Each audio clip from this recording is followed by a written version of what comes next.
Welcome to The Road Reflected with Nicole Wakeland. Automotive from the lighter side. That means cars, but also cookies, coffee, and pie. Up first, what's Nicole behind the wheel of this week? Okay, guys, this week I'm driving the same car in two flavors because I had it once on our little trip to the West Coast, and then I had it once, funny enough, during the same week here on the East Coast. It's the 2023 Nissan Z. Zoom, zoom. No, that's the wrong company altogether. Can't any car zoom? No? No, not any car can zoom. They trademark that? And it's all new this year, and there are lots of changes. Monroney Moment. Okay, guys, the 2023 Nissan Z Performance is what I have in my driveway. It's a 3-liter, 6-cylinder twin turbo. This one has the 6-speed manual transmission, 400 horsepower, 350 pound-feet of torque, and it comes in with a price of $49,990. That seems like a lot of power for a very light-looking vehicle. Well, that's the thing. So you've ridden around with me in this quite a bit, and this is a 2-seater. It's a small vehicle, so it's like 400 horsepower is a lot on any car, right? Mm-hmm. I mean, that's a significant amount of horsepower, but you put it on a teeny tiny little thing like this. Oh yeah, you get some go. You've got some go in the Nissan Z. It is very, very fun to drive. And the one that I have, I hope I'm saying this right, Ikazuchi. I'm going with Ikazuchi Yellow. Ikazuchi. And the colors in this car are, I would describe them as vibrant. Vibrant? Vibrant, yes. Vibrant, is that the word we're looking for? Vibrant, but they're also so vibrant, they would be vibrant. Okay. Yes. We're going to go with the engineer who's making up English. I am. So Ikazuchi Yellow is what we have and has like a black roof, so it's technically a two-tone. You pay an extra $1,295 for that paint. Wow. Would you pay $1,295 for that paint if you were actually buying this? Well, the blue one. Oh, the blue. Had a cool blue interior thing going on too. And if that's part of that bill, I might be drawn into that. So we had the one. Because the yellow one didn't have that. The yellow one was only the outside. The yellow one was just the outside. So the one that we had on the West Coast briefly, that one had the big difference. It had the 9-speed manual versus the 9-speed automatic versus the 6-speed manual. Yeah. And the outside was actually, I think it was what they call boulder gray and black. The inside was blue. And I looked it up. You know what they call the blue? What? Blue. That's it. So anticlimactic after the yellow. I know, right? I literally look, I'm like, just blue? Okay, Nissan. Like, you got all fancy with the yellow, but it's just blue. But the blue is very bright. It's a very bright blue, and it really pops. So when you open the door to that gray car and it has blue and black accents, the blue really stands out. And I have had that where the outside sort of is like a matching blue. I don't know if it's technically exactly the same, but there's a bright blue exterior and a bright blue interior. I am telling you, if I was buying this car, I don't care about the spec, about anything else. That's the combo. I want mine. I want it bright blue inside, bright blue outside. I want to drive down the street in a little sports car that looks like a blueberry, and I'm going to be so very, very happy with my little blueberry sports car. It's definitely a car that likes to be noticed. It's there to be noticed, and the paint is also helping that story. There's nothing subtle about these paint colors. The yellow, I feel like you can see from space. There's a good chance if you look right now, like as we're recording, you'd see a little glowing yellow dot right here. That's my driveway. It is so bright. It's like highlighter yellow. It's really bright. The yellow's a little too bright for me. It's too like eye-searing yellow. The blue is cooler. The blue is awesome. Do you remember when we had the blue one a while back? We had one here. But it matches that really blue interior. So it's super fun to drive. This is a sports car. I want to ask you about this because you got the chance to drive the 6-speed manual and the 9-speed automatic. Yes. How do they feel? How do they compare? So, I mean, if you like, not a lot of people know how to drive manual transmissions anymore. I mean, which is sad. They're going away. Yeah, they're going away. They're like cursive. Nobody in the house to sign their name anymore. Oh. But the thing with the manual, as manuals go, this is a really good one because the two issues I sometimes have with the manual, if the clutch is really, really stiff, if you're in stop and go traffic, it gets like, you're like just done. You're like, I would like to stop having to press the clutch and go and press the clutch and go and press the clutch and go. Right. This is a very light clutch, so that's really nice. Also, the gear shift is very short, so it's very easy to throw through the gears, which is nice. That's cool. Super fun to take on the highway. So we have this one stretch of highway, exit 1. You know where I'm talking about. Yeah, I know exactly what you're talking about. And as you come on there's kind of like this giant curve to left, giant curve to the right, curve back one more time, and you're onto the highway. And it goes from very slow, you're at a traffic light when you get on the ramp, to like blammo, you're in traffic with people of course, speeding never along. Exceeding the speed limit. Absolutely never, ever exceeding the speed limit. That would be unsafe and inappropriate. Correct. Yes. But even just getting up to speed on the ramp. Right. It is super crowded. It's a space you can try your acceleration. Yes, and you can accelerate as you're going through a corner, which is kind of nice. So much fun to drive this. I really like driving this. The thing is, it's a sports car. So you don't have like, and it's not like a luxury sports car that's like super fancy and power. That's very like luxurious and smooth and mild mannered. It's a little bit more rough and ready. Yeah. So you feel everything a little bit more. Like you hear a little bit more of the wind. You hear the engine, which is not really an issue. Like who doesn't like a little engine note? But it does feel a little bit louder. Like I don't know if this is a car I'd want to take if I was going on a really, really long trip, but as a daily driver for kicks and giggles. Is it fair to say it's the sort of the Nissan answer to the Miata?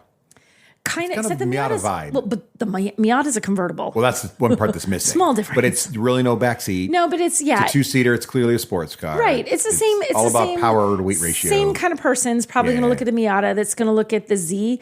But the nice thing about the Z that the Miata doesn't have, and I love me a Miata. Please don't send me hate mail. I love the Miata. The nice thing about this one is it's a little bit more usable. Like you're not using this as a cargo hauler, but we had going to the airport in this, we had like a rectangular carry-on, a tiny square carry-on that you would still have to put in the overhead, like a tote bag and a backpack. Yeah. And I had a moment when I realized we had to get that to the airport and I had a panic. I thought, oh gosh, is someone going to be riding with a suitcase in their lap as we go to the airport? Because in some cars, well, it's small. Fit, but it didn't fit by much. Like if we had a check size bag, it might have been tricky. Check size bag, no. But if you're just doing if you're doing like weekend getaway type luggage, 2 people carry on size luggage, you'll be good. Or if you were just like grocery shopping, you could actually go grocery shopping with this and bring home the groceries. Reasonably practical. So I feel like it definitely targets that person who I want a sporty car, but if you also wanted to have just a tiny little bit of versatility, tiny little bit. Again, not a cargo hauler. This is a sports car, people. Yes, it's a sports car. But it does have a little bit of versatility. And what I really like is behind the seats, because just two-seater. So right behind the seats, before you're actually technically in like the cargo area in the back, trunk. I feel like it's got a trunkish trunk situation on a hatchback is like because it's kind of a hatchback, but it doesn't really look like a hatchback. It's a weird vibe. It's definitely a hatchback.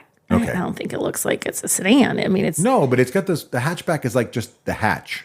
Not the back. Which is what a hatchback is. Right? Well, I know, but I don't know how to describe it. Okay. Either way, the part in the back where you doesn't look put like a Fiesta's stuff. butt. That's all I'm saying. Oh my God. It's got its own thing going on back there.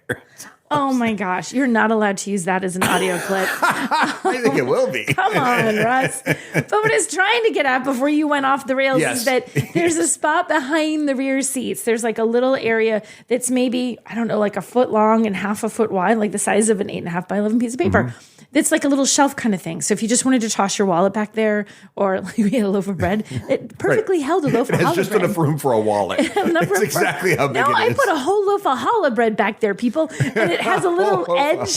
It has a little edge, so if you break hard, your challah bread will not go smashing into the backs of the front seats. It's going to sit there all happy, so you can have them with your hamburger later, or whatever you're going to make. It's going to be the bread. It's going to be the bun for my hamburger later. It is. So I love this. I really do like the Z. I think it's a fun little car.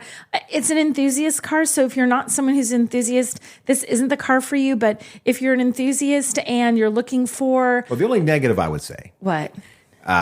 Is just a little bit... It's for a person of size like myself. Tall. I mean, you I'm should like clarify. 6'2". Yeah. So a person of stature. Yes. It's a little scrunchy in there. That's all. It doesn't have a lot of legroom. So if you're tall, although I was talking with another colleague on the Wheel Bearings podcast, and he was saying he's fine. Robbie's like 6'3", but he also drives a BRZ, which is super super tiny. He says it's good, but I don't know. I think if you're on the tall side, it's a little bit squishy. Hey everyone, if you like what you're hearing, then go ahead and hit that like button and subscribe either on YouTube or your favorite podcatcher. Okay, we have one other vehicle to talk about. This one you haven't been in. I'm sad I haven't been in it. But we do kind of have one. I do have one. Sort of. So like disclaimer, we own this in the from a couple years back. We do. So this is the 2024 Jeep Wrangler, which is not all new, but it's refreshed and they made some pretty cool changes to it.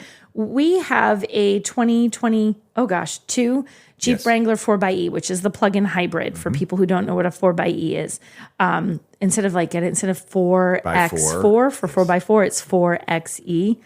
But bump. Okay, so that's where the 4xe comes from. That's why it's a by E and not XE. Right. 4x4. Yes, correct. 4xe, yes. I get that all the time driving mine around. It's like, oh, you have a 4xe. It's like, no. Anyway. You have a 4xe. Do you also correct people who say Hyundai instead of Hyundai like Sunday? Now that you've explained that Hyundai like Sunday to me several thousand times, I do help people. With so I have to say Threads, the new social media platform that's supposed to be just like Twitter, they have all the brands are coming out there and they're all putting up their first post. How often do you see every brand putting up their first? Right. Hyundai's like, let's get this straight right away. Hyundai like Sunday. I was like, whoever did that, that should just be in their bio. Right. Hyundai like Sunday. Hyundai like Sunday. Please buy our cars. Right. So this is not a Hyundai. This is the Jeep Wrangler. Yep. And the Jeep Wrangler gets lots of changes. There's no like giant change. It's lots of little changes all over the place. One of them is they changed the grill a little bit. And the reason they changed it, you can now get the Wrangler with a 5,000-pound worn factory winch, which means you don't have to go in and love the factory winch option. Mm-hmm. That's a winner. But they which is great. But the grill got a little like they narrowed it. They took it up from the bottom, so it doesn't. I'm sad about the new grill. I know you're not a fan. Well, here's the thing. So I like to see a little color between each of my little Jeep grill things, and the new one they have each of the 7 slots. The 7 slots, the vertical make a Jeep. You know, the Jeep symbol is sort of like the 2 headlights and the 7 slots. Right? Yes. And so in my Jeep, and in the last model, they have the metal, the car finish color goes between each of the slots. Yes. But in this new one, the car finish ends around the grill and it's black. And you know, the slots are still there, but it's kind of like there's black spacers. And I was trying to look, and I swear now I'm trying to find it because there's so much information. Like you look up the Jeep because of all its off-road stuff. Average press kit, 2 pages. Jeep press kit, 937,000 pages. I'm almost positive that you can get it with the color in between. I'd have to put a custom front on it. I mean, which is fine. There's tons of them. Yeah, aftermarket, no problem. I was going to say there's a few locations. Where it's fine. It's just one thing. So now the good news is I can get factory installed winch. The bad news is I got to get a custom front for my color. If you want to do that, absolutely. Exactly. So that's one of the big things. In fact, that the drive program, they had a Jeep just kind of sitting at a slant on this hill out in St. George, Utah, and it's just towing an ATV. I do want a winch on mine, so I'm jealous of the winch. Just because it can, right? Yeah. The other things that they added to this, there is they now have 12-way power front seats as an available feature. 12-way? 12. Because 10 and 8 is just not enough. No, but the funny thing about this, they haven't had power seats in the past because they torture test the bejesus out of a Jeep to make sure it can handle what all of the Jeepers do. A lot of people don't know this. You explained this to me a while ago. So how do they do the water test on Jeeps? So I'm going to forget the exact thing, but there's a certain number of hours that they put that they literally just take the top off and let it take rain the doors off, and they create like a rainstorm of epic proportions and soak. I think you described it as the cup holders get full of water. That's what the guy said to me from Jeep. He said, it is so full of water by the time we're done. The cup holders are completely full of water. It has been soaked. And everything has to still function. Everything That's the rule. has to still everything work. has to function. Yeah. So I guess one of the challenges was the power seats. Now they can work. And it was someone at our that literally said, okay, wait a minute. You mean to tell me that if I'm fording through water and the water comes up past the edge of the seat, I can reach down there and I can just adjust my seat 12 ways. 12 ways. In the water. And the Jeep guys are like, well, we wouldn't recommend you do that while you're fording through water. Maybe pay attention to the fording water part of things. Right. However, yes, you could. We had one of our engineers that we didn't like as much test it, and it was fine. Engineers are like, hey, But so you now that 12-way power seat will still function because if the fording depth, if you have your seat low, is going to be higher than your butt. See, I love that commitment to the trail that Jeep has. I mean, they just make sure these things are capable, but also survivable. Pretty much survive anything. That's they're pretty robust vehicles. Yeah. So, and another thing that they added in this year, which doesn't have it all on your version of the Jeep, there is now a standard 12.3-inch infotainment touchscreen, which is cool. It looks really, really good. Nice upgrade. And they have a new feature called Trails Off-Road, which is actually a website, so it's like a partnership. Yeah. But it's now built right into the Jeep, and it can show you. It's really slick. That's cool. It can show you trails in your area, which you might know the trails in your own neighborhood, but you might not know them when you go on a road trip. Right. And it can show you, but it doesn't just show you here's trail and it's hard, medium, or easy. It's like a huge range between 1 to 10. Is it hard? Is it easy? It's depending on the exact trail. They might have actual things like there's an obstacle at 1.2 miles. It will require you to have a winch. It will require you to have someone to spot you. It tells you exactly what those obstacles are. Does it have a filter so you can say, my Jeep can handle it?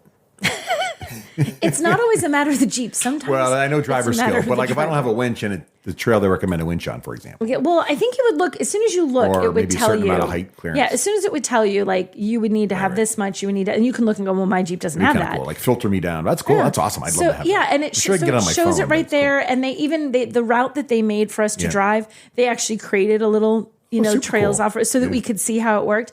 And it is cool. It tells you whether, whether it's easy or hard. You know what's going to be required to do it. So you're not in any surprises. Sometimes there's even like little videos or little pictures that people have put up so that you can do a lot of research. And I think the neat thing about this is if you're new to off-roading and you want to go out there or you're a little uncertain, this is going to tell you just what you need to know to feel confident enough to try doing more Jeep stuff. Try those novice trails first. To try doing Jeep stuff with your Jeep, which I think is cool. And go with a buddy. Always go with a buddy.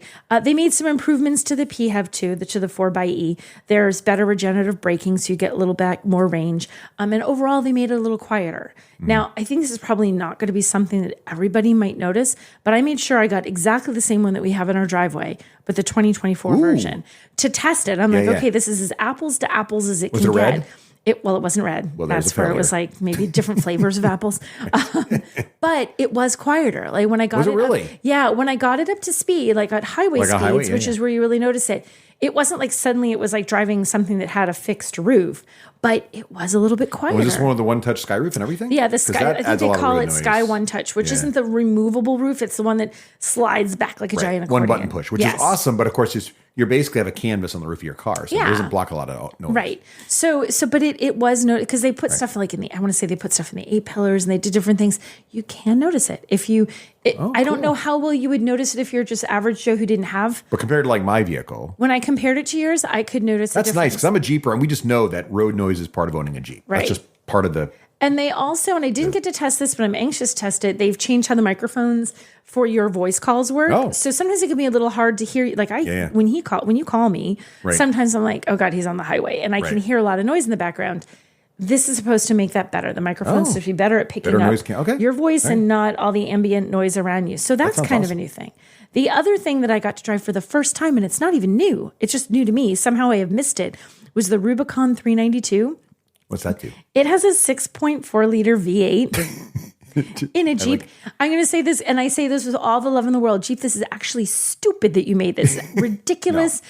It is absolutely stupid. Awesome. And I am so glad that you did it. I was going to say, or awesome. It is like, what? It's as if they said, like, somebody had one too many drinks. Like, we could put this in this car. Let's do it. It's kind of like the Trail Cat. That was kind of crazy, but they did it. Yeah. The Trail Hawk. The Trail Hawk. No, the Trail Hawk was the... I had a Trail Cat. But it was what they took the Hellcat. I've forgotten the name. It's not Trail Cat. But they put it in a Wrangler, didn't they? You said that now, and now I can't remember. Now you didn't they do that? It was some stupid amount of horsepower. No, they did it. They did it. It's not a Wrangler. They did it with the Cherokee. Oh, maybe it was a Cherokee. They did it with a different one. But yes. And now you said that, and I cannot bring the right thing to mind. Sorry. But it was something like that. Where they how many horses are in this new thing? This one has 470 horsepower. Wow. 470 pound-feet of torque. Awesome. So it's got 470 of all the things.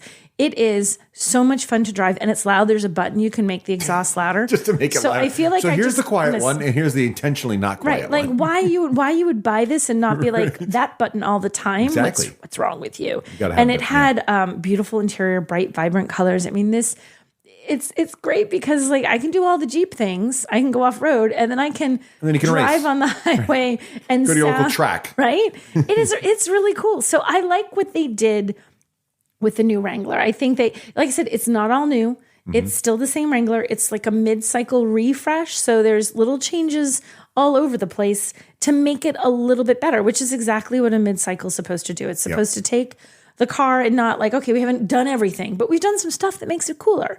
And I think they did. I like to see these little iterations. And I think that the 392, though, I don't think it's long for this world. I think it's... Oh, the crazy fancy one? Yeah, well, because the horsepower and the engines, as everyone's moving towards electrification, I think some of those crazy horsepower engines are not going to stick around. Yeah, even this iteration, I think this iteration in and of itself seems really, really cool. Yeah. But I really want to hold out for the full electric. I know. When I was telling you about the stuff on the 4xe, you're like, I want it. I'm like, we can't. The EV is coming out. No, I want the EV. I mean, I don't. Soon. I would. This is interesting to me. And if the EV was not coming out, I might, because trade-ins are really still good right now. So I could probably get it for not a lot of money. Yes. Pretty trade money. But I really want the full EV. I know. I really want that. I love the hybrid mode. I love it, but I want Magneto. I want it. I know it should be. Code name was Magneto, and they should just pay whatever it takes to Disney. They did when they did the like the sort of prototype fancy. This isn't what you're going to get, but here's what we can build. I want Magneto, the Wrangler. You could, and I'm pay sure Disney you whatever could, it takes to get that from X-Men. I'm sure you could find a guy who would paint Magneto on the side of your car over the word. But I want there to be hundreds of people out there driving Jeep Magnetos. I just think that should be a thing. We're all out there driving Magnetos, and it would just be great. It would be great, but unfortunately, you're going to get an EV, but it's going to be the Recon. Hey, wait, did we just drive by a bakery? Okay, we didn't actually drive by a bakery, but we walked by very, very, very many bakeries and tasty treat places because when I was driving that Z out in California, the reason I was doing this is because we went to Disneyland to celebrate the birthday of a friend's husband. So we went to Disneyland. And if you're going to Disneyland, you're going to have some snacks. You are going to have snacks. It's like impossible to not have snacks. It's part of the reasons you go to Disneyland. Yes. So you go to Disneyland knowing full well that every good thing that you have done for your diet in the last 4 months is about to be undone, and you just embrace that. Calories don't count while you're in the parks. Calories do not count while you're in the parks. And at least you're making lots of steps. Yes. So, like no joke, I walk like probably 9 miles a day when I'm in a Disney park. It was like 9 to 10 miles. 20,000 steps. So I feel like I can have my obligatory churro. That's your go-to, right? It's all about the churro for you. Interesting. If you're a churro fan out there and you're like, where do I get good churros? So I'm sure there's better churros in the world than at the theme parks. However, of the Disney parks, I will say that Disney World's churros do not even hold a candle to Disneyland churros. So we're East Coasters. We spend most of our time in Disney World. You like the Disneyland ones in California Disneyland better. churros are superior. And I think I figured out why. So I noticed this. So I love that you're paying attention. If you look at the Disney carts, because most of the churros are bought from the outdoor vendor carts, right? The people out there, the cast members out there selling the churros. And they sell all kinds of tasty treats in Disney World. And so you go to these carts and they'll have churros, they'll have pretzels on the same cart and everything else. And they have this little warming tower warming all the different treats, which means those treats were baked somewhere else, right on property, but they're carried to the cart. Okay. In Disneyland, they have carts that are just called churro carts. And every one of those has a little churro cooker built right into the cart. And the little cast member is cooking churros in real time and serving them. Mm-hmm. So if you time it right, you're getting a fresh, hot churro. So in Disneyland, the churros are far superior than Disney World. And they have all the crazy flavors, but go with the cinnamon. I'm sensing that now on your list for Christmas is going to be like, hey, I found this churro maker online. It's just like the carts at Disney Especially World. if it's like one of those little churro makers that has a Disney logo. Like it's the official Disney. Counter-sized churro I want a little maker. Disney cart with little Mickeys on it that makes churros. Like an easy bake oven for churros. An easy bake churro. That's what I want on my counter. Hopefully it tastes better than whatever was made in an easy bake oven because that food was gross. Yeah, when you cook with a light bulb, you got to. It was never good. It always looked so cute. I remember being so excited about it when I was a little girl. I'm like, I'm making myself a chocolate cake, and it's like, this is horrible. Yeah, but anyway, so churros are a must. Yes, when you're Disneyland. That's not my must thing though. Okay, my must have normally is the Mickey ice cream on a stick, not the sandwich. Yeah, the ice cream that's like dipped in chocolate, the ice cream bar. I call it a Haagen-Dazs bar shaped like Mickey Mouse. It is like a Haagen-Dazs shaped like Mickey Mouse. That's right. That's always been my favorite thing. It is a good forever. Choice. Yeah. That's always my go-to. And you know what? Here's a lot of people love this about Disneyland, but yay or nay, Dole Whip. Okay, I have grown to like Dole Whip over the years. I'm still, but I was not a Dole Whip person. Yeah. And what got me into Dole Whip was we did a Disney cruise one year. Yes. And they were serving Dole Whip, and so it was kind of all you can eat. And I didn't eat a lot of it, but they had the bar next to the all you can eat Dole Whip was Dole Whip with rum. Oh, and that makes all Dole Whips better. So Dole Whip with rum, which I don't think they would do in some of the parks. I don't know. Do they do an alcohol? I don't know if they do. Well, Magic Kingdom's kind of a semi-dry park. There's weird rules about where they serve alcohol. But the ships have no such rule. Apparently. It's just like, have a drink. So yes. So and that got me into the flavor of them, and so now I do enjoy a Dole Whip in the park. But I won't go out of my way for it. Like I'd rather save my calories for other things. Okay. Next, yes or no? Turkey leg. No on the turkey leg. I don't like them, and people eat them all the time. I don't. Yeah. They're weird, and there's like a special thing. People like come to the parks to get their Disneyland or Disney World turkey leg. I know it's a big thing. It's a big thing at Ren fairs too. It looks cool. I don't get into. I don't know. Okay, you know what our daughter, who recently did an internship down in Disney World, told us? Because they are big. They're the biggest turkey legs. She said people would legitimately ask her if it was an ostrich leg from an ostrich instead of a turkey. Instead of a turkey leg. She thought they were joking. They're big. I don't know if they're that big. She's like, haha. Oh, wait, you're serious. No. It is not, in fact, an ostrich that you're eating. We're not growing ostriches out back. Right? The ostrich farm behind the Magic Kingdom. I kind of want them to serve that now. Just see how big it would be. No, you don't. Oh, my gosh. It would be It'd be like the Flintstone rack of ribs. You get the turkey leg, the ostrich leg. The ostrich leg. Yeah. So my Disneyland must-have, though, is slightly different. Okay. Than my Disney World must-have. Yeah. Because there's some things you can only get in one park. The ice cream you can get in both parks. Yes. But in Disneyland in California, that's the only place you can get the beignets from Beignets Expressed. Correct. And they are good. They're better than any beignet that they have in Disney World. Yes. They make them for you. So it's on the side of this building, and it's kind of like Krispy Kreme, where there's but it's a pink sign. It's like hot beignets right here. Yes. And they point to the little door, and there's always a little line, and you go in and you order them. And they have a bunch of different ones. You can get them glazed. They have a 100th anniversary one right now. I think, is it a blueberry glaze with little silver that's what's the interesting thing. They serve the classic beignets, and their beignets are sort of the rectangular beignet shape. They're squares. Yes. And they're the closest I've ever seen when they put the powder on them to what you get at Café Du Monde in New Orleans. New Orleans. Yes. And they're very good. Yeah. But what's interesting about there, and I've never tried them, but they also, as you said, they glaze them like donuts, dip them in glaze, and they cover them in crazy things like Fruity Pebbles, chocolate, blueberries.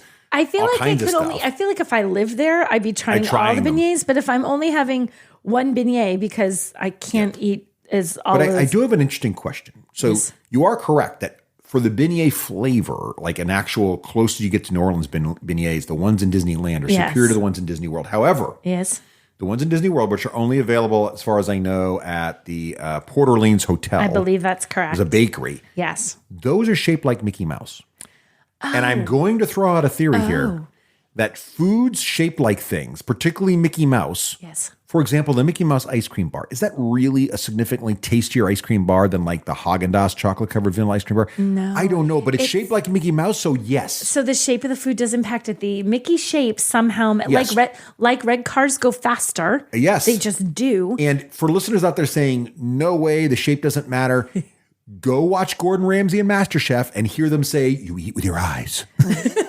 So if you eat with your eyes, then the shape of the food matters, and therefore, my hypothesis is... It wouldn't be you eat with your eyes. It would be you eat with your eyes, beep, as yes, because Gordon Ramsay, yeah. But my point is, the shape... So, because fun fact, so here's a fun story. So we were just in Disneyland, and we're having breakfast at one of the little Main Street USA shops. Yes. And we're there with one of our friend who's a cast member out there, Jason. And he's a wonderful guy. He's been there forever, over... Yeah, his name is Jason Sasaki, and he has a site on Instagram, really active. It's called Sasaki Time. Jason's amazing. If you want all the Disney, everything you could possibly want, he's been a cast member for over 25 years. Yes. The man knows That man Disney knows man. Disney. So if you ever get a chance to see Jason in person, say hi to him. He's a wonderful, wonderful person, amazing cast member, amazing human. And so Jason, he was so nice to take the time to sit with us for breakfast. And we're meeting at one of the best breakfast places there. And we're having breakfast and we're looking at the menu. And so there's the adult section, right? And there's the kids section. And one of the adult entrees is, Mickey shaped waffle, the full big size Mickey waffle. Which Jason's like, I'm getting that because it's Mickey shaped. And I'm looking at the kids menu, and sure enough, I had never seen this before. They have Mickey shaped scrambled eggs. And we were trying to figure this out. And I'm like, well, I have to get the Mickey shaped scrambled egg because A, how do they do it? And B, it's Mickey shaped, so it's better. So we heard the kids meal Mickey shaped scrambled, knowing it's going to be small. Yes. And then I got a bowl of oatmeal thing. And it came, and sure enough, it was a tiny, a 1-egg scrambled. It's shaped like a Mickey. It put in a mold, and it was shaped like a little Mickey. And it tasted better. It did. I got a sandwich, and mine just had a round egg, and I'm pretty sure my round egg as tasty. was not as tasty as that little Mickey egg. I know. So it does make it taste better. It does matter. Mickey waffles, Mickey pancakes, Mickey ice cream, Mickey eggs. If you make your food shaped like something fun, it absolutely impacts shaping your food taste. matters. You eat with your eyes, and Mickey shaped food tastes better.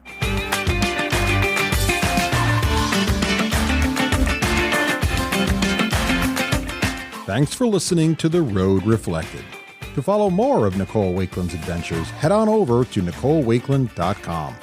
There you'll find links to her social media, from TikTok to Twitter, as well as her work across a wide range of media outlets. Until next time, keep it shiny side up.